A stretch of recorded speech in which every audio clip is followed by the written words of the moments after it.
raha ny teny amin'ny manodidina Nanosy sy Mahamasina teny izy tamin'ny ity androany ity dia nisy ny fepetra izay noraisina manokana moa raha mikasika ny fifamoivoizana izay somary niteraka fitohanana kely teny amin'izay faritra izay raha amin'ny ankapobeny kosa ny teny amin'ny manodidina dia somary nilamindamina izay lafy ny fifamoivoizana izay fa ao anatin'izay ihany koa dia hoentin'ny rotsirakotiny ireny amintsika anatin'ity fanadihadiana ity ihany koa nikasika ny hevitra ireo mpamily manoloana ny fiakaran'ny vidin'ny solika. Ny faritra manodidina Nanosy ihany nahitana fahatapahan'ny lalana tamin'ny androany maraina. Izany dia fepetra niraisina nandritry ny fizotry ny lanonana ny fametrahana amin'ny fomba ofisialy ny filoham-pirenena vaovao. Somary nisy ihany koa ny fitohanana ny teny an-toerana noho ny habetsahan'ireo fiara nivezivezy sy ireo izay niatrana tamin'ny manodidina teny.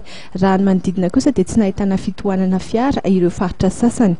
Mahakasika indrindra izay fivezivezen'ny fiara izay dia isan'ny vaovao tsy dia nakasitrahan'ny mpamily firy ny fiakaran'ny vidin'ny solika.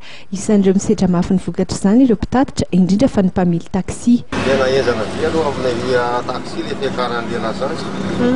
Dia niakatra koa ve ianareo course? Ny anay zany le course, ianao zany tena amin'le course amin'le olona dia le olona tsy zakan'le fahefa-mividy ireo dia tsy maromaritry raisana sisa natao e. Manodidina ny ohatriny ireo sao izay maromaritry iraisan'izay. Ohatra hoe mitondra course na 25 000 ny olona amin'ny 15 000 dia any amin'ny 20 000 zany fa maromaritry azy dia fampitsiro zany ny olona.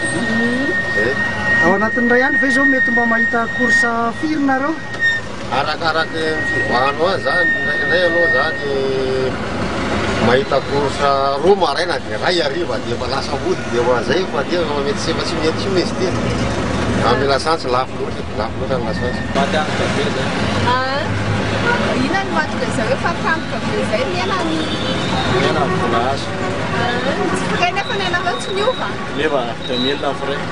Tazoma 2000 izay foana zany akapadalana ary ve? Akapadalana melisay. Hita sortriny amin'ny arabe tokoa fa faran'ny herinandro ny androany ka tsy dia maro ireo fiara noho ny vezivezy. Manampitrotraka izany koa nefa ny fiakaran'ny vidin-tsolika izay nahitana fahasamihafana 700 ariary eo amin'ny vidiny tokony ho tena izy sy ny vidiny eo amin'ireo tobin-dasantsy.